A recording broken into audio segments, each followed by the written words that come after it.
think that being brought up in the Caribbean has just made you realize how fortunate you are. When I first came over, I was 17 and I was meant to be going to college.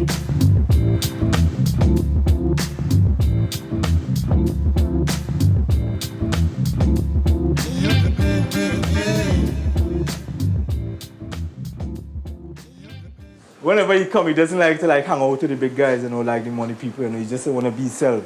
He be right here. Yeah, he just come here, he's hang out, he sit down here, have a haircut, we drink beers, we go on the beach, we do everything. He know where he come from in life.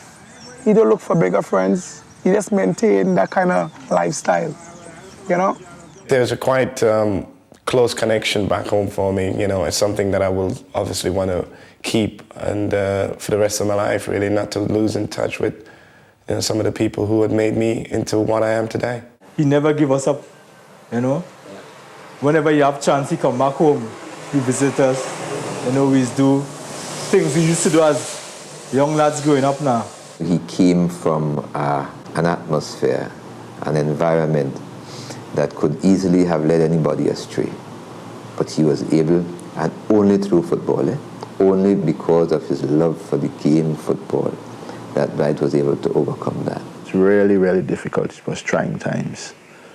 At times, days that we never used to get things going our way, in terms of meals and things like that. I think at that age, particularly around 13, 14, I realized that, I wanted to be somebody. I wanted to change this, change all of this of living in a bungalow and a 2-bedroom apartment with 9 kids and that type of thing. I think that's when it really dawned on me that I needed to do something about my life, and things like that makes you realize how hard you have to work to achieve things in life. Thanks a lot. Tell them, mind your back, mind your back. Don't watch the cars.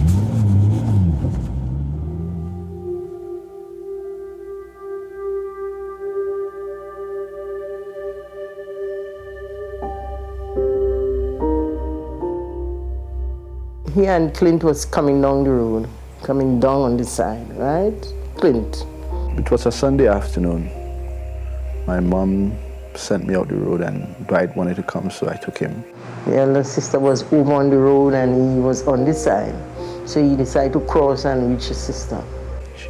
I hear these vehicles, brakes, and then I hear a bang. And then next thing I heard my sister start crying. And I looking for Dwight, and then I recognized that Dwight was the person getting knocked down.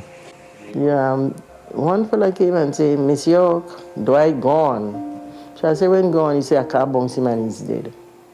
Yeah, with the impact, the car rolled over him, and the muffler then passed on his jersey, which was quite hot.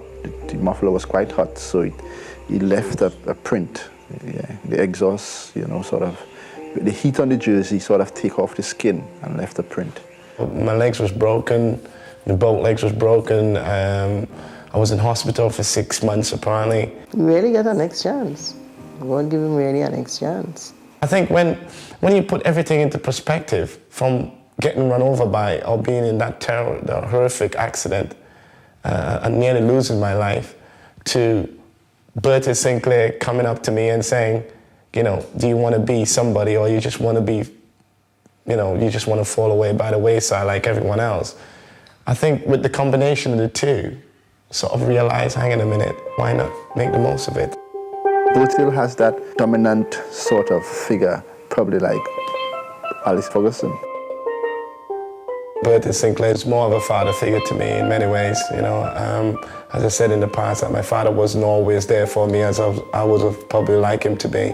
Bertie taught me all the essential things of life, and I think if it wasn't for him, in many ways, I probably wouldn't be where I am today. Well, actually, I think right now I'm father to so many kids in Tobago. Bertie was the type of a coach, he disciplined his players anywhere, anytime. And he will make it his duty to drive around in his vehicle where he knows it has any parties. And he will drive around and he will see you and he say, what you doing out here?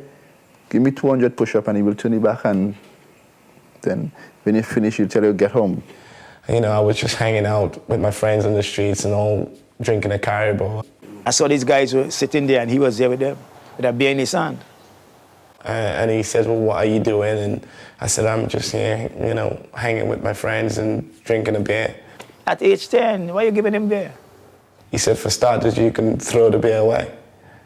And obviously having all your mates and them there, you could either be a macho or be that little school child that you are. Obviously, in the end, I decided to throw the beer away. At that time, I had no control over him, but he recognized that I wanted to do something for him. So I looked at him again and I take a deep breath, and I could have told him to go somewhere else. But I thought, no, I really want to, be somebody. I really want to do something, with my life, something really positive. And this man must see something in me. I never drank until I was 21 again. Dwight had it. He doesn't talk much about himself, but I knew it. I'd seen him. And then the attitude and the willingness to do the things. And he always knew what he wanted.